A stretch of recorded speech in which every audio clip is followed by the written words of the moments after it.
हम पूनम झा अहाँ सबके सोमावती अमावस्याक कथा सुनाबऽ जा रहल छी। सुनै जाउ कथा। सूत जी कहलनि, भीष्म पितामह जहन सरसैया पर पड़ल छलाह तऽ धर्मराज युधिष्ठिर हुनका लग जाय निवेदन केलनि, आब हमरा सभक वंश में पिंडदान कयनिहारो तक नहीं बाँचल। एहन परिस्थिति में हमरा लोकनि के अपन जीवन सँ ग्लानि भऽ रहल अछि। तेँ अपने कोनो एहन रास्ता देखाओल जाय जाहि सँ चिरंजीवी संतान उत्पन्न भऽ सकै। भीष्म पितामह उत्तर देलनि, हे राजन, हम सब व्रत सँ उत्तम व्रतक विषय में कहि रहल छी, जकरा कयला सँ चिरंजीवी संतान भऽ सकैत अछि। ई व्रत भगवान विष्णुक होइत छनि। एकरा करबाक लेल उत्तरा सँ कहबनि, ताहि सँ हुनकर मृत गर्भ होइत उठतनि आ गुणवान पुत्र उत्पन्न हेतनि। पितामहक बात सुनि धर्मराज युधिष्ठिर जिज्ञासा केलनि, ई व्रत एहि पृथ्वी पर के केलनि आ कोना प्रचलित भेल? ताहि पर पितामह उत्तर देलनि, हे राजन, एहि पृथ्वी पर सुप्रसिद्ध कांची नामक नगर छल। ओहि नगर में सब वर्णक लोक वास करैत छल। ओहि नगरक शोभा कहल नहि जाय। ओ नगर लगैत छल जेना कुबेरक अलकापुरी हुए, आकि इंद्रक अमरावती हुए, आकि अग्नि देवताक तेजोवती नगर सन रत्न सँ भरल छल। ओहि नगरक महापराक्रमी राजा रत्नसेन छलाह। ओहो नगर में देवस्वामी नामक ब्राह्मण छलाह। हुनक पत्नीक नाम धनवती छल। ओ नामक अनुरूपे लक्ष्मी स्वरूपा छलीह। ओहि पत्नी सँ अत्यंत गुणवान 7 गोट पुत्र आ एक गुणवती नामक कन्या भेलनि। हुनक 7 पुत्रक विवाह भऽ गेलनि आ ओ लोकनि सुख सँ रहऽ लगलाह। गुणवती सेहो अपन गुणक अनुसार पति चाहैत छल। एक दिन एक गोट ब्राह्मण भिक्षाटन करैत हुनका ओहिठाम पहुँचल। ओ हुनका लोकनि के खूब आशीर्वाद देलक। हुनका मधुर वाणी सुनि ब्राह्मणक 7 पुतोहु अलग अलग भिक्षा देलखिन। 7 के ओ सदा सौभाग्यवती रहू आशीर्वाद देलनि। तखन धनवती अपन पुत्री गुणवती के सेहो भिक्षा देबाक लेल पठेलखिन। ओ जहन भिक्षा देलनि तऽ हुनका आशीर्वाद देलनि, धर्मावती हो। जहन ओ आशीर्वाद लऽ वापस अपन माय लग एलीह, माय के आबि कऽ कहलनि जे ओ ब्राह्मण हमरा धर्मवती होबाक आशीर्वाद देलनि अछि। तहन माय गुणवती के लऽ ओहि ब्राह्मणक लग में पहुँचलाह। पुनः गुणवती के प्रणाम करक लेल कहलखिन। पुनः हुनका वएह आशीर्वाद ब्राह्मण देलनि जे पूर्व में देने छलाह। आब धनवती चिंतित भऽ ब्राह्मण सँ जिज्ञासा कयलनि, हे विप्र, अपने हमरा पर प्रसन्न हो आ हमर बात के ध्यान सँ सुनि उत्तर देल जाओ। हमर 7 पुतोहु के अपने सौभाग्यवती रहबाक आशीर्वाद देलियनि आ हमर पुत्री गुणवती के धनवती होबाक आशीर्वाद देलियनि। तकर की कारण? एहि सँ हमरा चिंता भऽ रहल अछि। विप्र बजला, हे धनवती, अहाँ धन्य छी आ पृथ्वी पर विख्यात चरित्रवती छी। हम जे गुणवती के आशीर्वाद देलियनि से हुनका योग्य छनि। गुणवती के सप्तपदी पढ़य कालहि में वैधव्य प्राप्त होइतनि, तेँ हुनका सतत धर्माचरण करय पड़नि आ तेँ हम हुनका धर्मवती होयबाक आशीर्वाद देलियनि। ई कथा सुनि धनवती कानऽ लगलीह। ओ विप्र के बेर बेर प्रणाम कय एकर निवारणक उपाय पूछलनि, हे दया निधान, अहाँ एकर उपाय निश्चित जनैत होयब, हमरा कहू। तखन ब्राह्मण हुनकर कष्ट के देखि कहलनि, यदि अहाँ के घर में सोमा आबथि आ हुनकर विधान पूर्वक पूजा कयल जाय तऽ हिनकर वैधव्य दोष कटि सकैत छनि। तहन धनवती जिज्ञासा कयलनि, हे विप्रवर, ओ सोमा के थिके, कोन जातिक छथि आ कतय रहैत छथि? कृपा कऽ हमरा कहल जाओ जे कि हुनका अयला मात्र सँ दोष कटित भऽ जाइत छै। तहन ब्राह्मण कहलनि, सुनू, सोमा जातिक धोबिन छथि आ सिंघल द्वीप में निवास कयनिहार छथि। हुनका अयला सँ दोष कटित भऽ जेतनि। ई कहि ब्राह्मण दोसर घर दिस भिक्षाटन लेल चलि देलनि। ब्राह्मण सँ सोमाक विषय में बूझि अपन 7 बालक के बजा कहलनि, हे पुत्र, सोमा के एहि घर में अयला सँ गुणवतीक वैधव्य दोष कटि जेतनि। ई बात ब्राह्मण कहलनि। तेँ 7 गोट में जे माय बापक वचन के पालन करय चाहैत छी से अपना बहिन के संग लय सोमा के आनय लेल जाओ। ताहि पर बेटा लोकनि कहलनि, हे माय, हमरा लोकनि अहाँक अभीष्ट बुझल जे अहाँ के बेटीक असीम स्नेह अछि। हमरा लोकनि सोमा के आनक लेल नहि जायब, कारण ओतुका बाट बड़ कठिन छैक। ओकरा रास्ता में पैघ समुद्र छैक, जकरा पार कय ओहि द्वीप में जाय पड़तैक, तेँ हमरा लोकनि असमर्थ छी। पुत्र लोकनिक वचन सुनि देवस्वामी बजला, हमरा 7टा बेटा के रहैत निपुत्र बुझबा में अबैत अछि। अहाँ लोकनि अगर नहीं जा सकब तऽ हम स्वर्ग जायब। ई सुनि छोट बालक शिव स्वामी बजला, अहाँ व्यर्थ क्रोध नहीं करू आ दुखी नहीं हो। हमरा अछैत दोसर के ई दुर्गम काज करत। हम गुणवती के संग ल सिंघल द्वीप जायब। ई कहि शिव स्वामी माय बाप के प्रणाम क गुणवती के संग ले सिंघल द्वीप प्रस्थान केलनि। बहुत दिन तक चलि समुद्र पार करक बहुत प्रयास केलनि, लेकिन असफल रहला। समुद्रक किनार पर एकटा बड़क गाछ छल। ओहि गाछक छाया में दुनू भाई बहिन विश्राम कयलनि। ओहि गाछ पर एक गोट गिद्ध निवास करैत छल।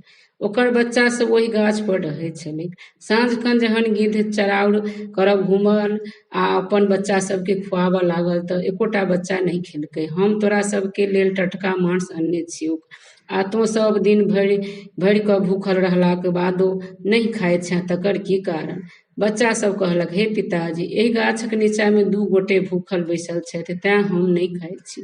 ई सुनि गिद्ध के दया आबि गेलैक। ओ नीचा जाय शिव स्वामी से जिज्ञासा केलक, हे द्विज, अपने लोकनि भोजन करू। ताहि पर शिव स्वामी कहलनि, हे गिद्धराज, यदि अहाँ हमरा लोकनिक कार्य कहि देब तखने भोजन कऽ सकैत छी।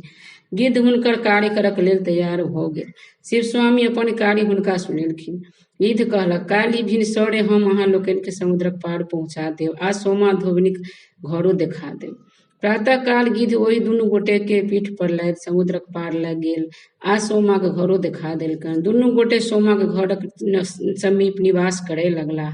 ओ 2 भाई बहिन नित्य दिन पहिने सोमाक घर दुआरि बाहरि कऽ नीपथि, तखन दोसर कोनो काज करथि। एहि तरहें ओ लोकनि 1 वर्ष तक सोमाक आंगन नीपैत रहलाह।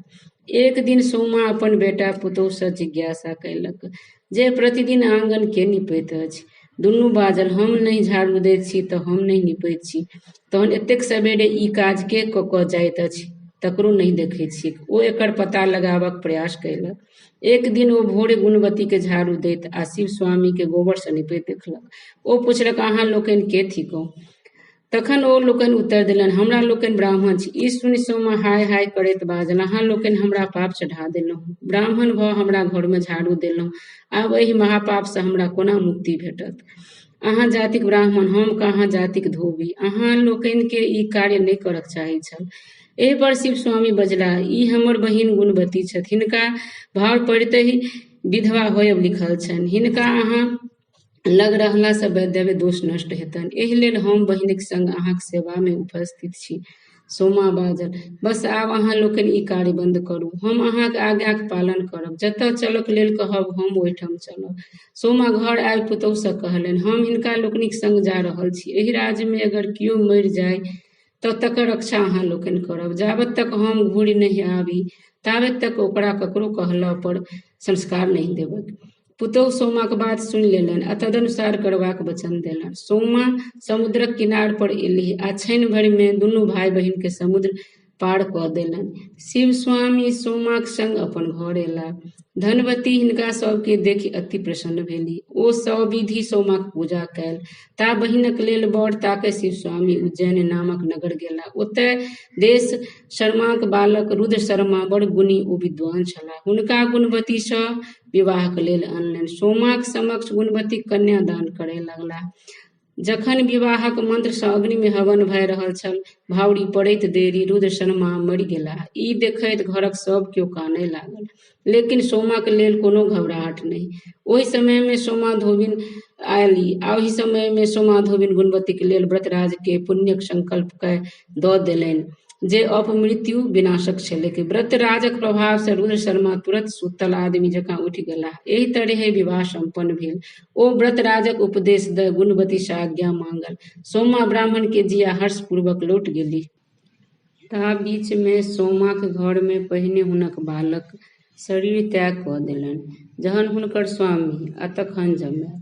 सोमा के घर पहुँचला पर सोमयुक्त अमावस्या तिथि आबि गेल। ओ मृत संजीवनी कहबैत अछि। ओहि समय में जल में ठाढ़ एक वृद्धा के देखल। ओ रुइयाक बोझ सँ दबल जा रहल छलीह आ कनैत छलीह। ओ सोमा के देखि बजलीह, बेटी, हमरा माथ पर सँ ई हटा दिअ। हम एकर बोझ सँ दबल जा रहल छी, तें कनैत छी। सोमा उत्तर देलक, हे बूढ़ी, आइ अमावस्या छैक आ दोसर सोम दिन छैक।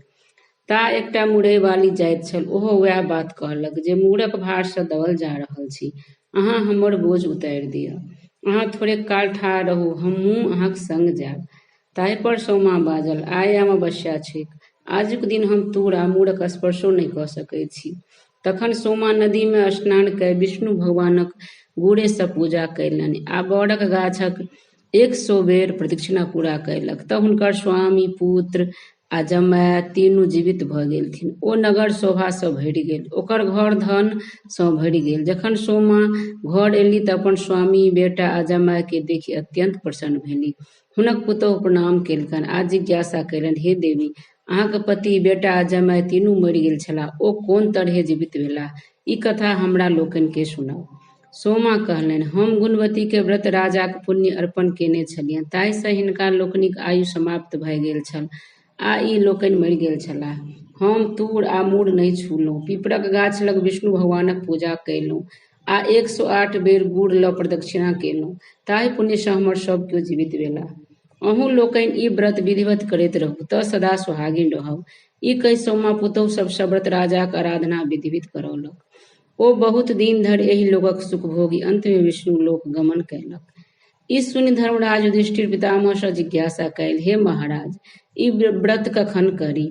एहि पर पितामह जवाब देलनि, जाहि दिन सोमयुक्त अमावस्या पड़तैक ओहि दिन करक चाहियनि, कारण ओहि दिन सभ पुण्य काल देवता लोकनि के दुर्लभ होइत छनि। पुनः पितामह बजलाह, हे कुरुनंदन, ओहि दिन व्रती जलाशय आ पवित्र पूर्वक स्नान कऽ पवित्र वस्त्र पहिर पीपरक गाछ तर मंत्र सहित भगवान विष्णु पूजा करैत, तहन पीपरक गाछ के पूजा करैत आ हाथ जोड़ि कऽ कहैत, हे अश्वत्य, अहाँ अग्निक आश्रय छी, गोविंदक निवास स्थान छी, तें हेतु हमर पाप के हरू, हम अहाँके प्रणाम करैत छी।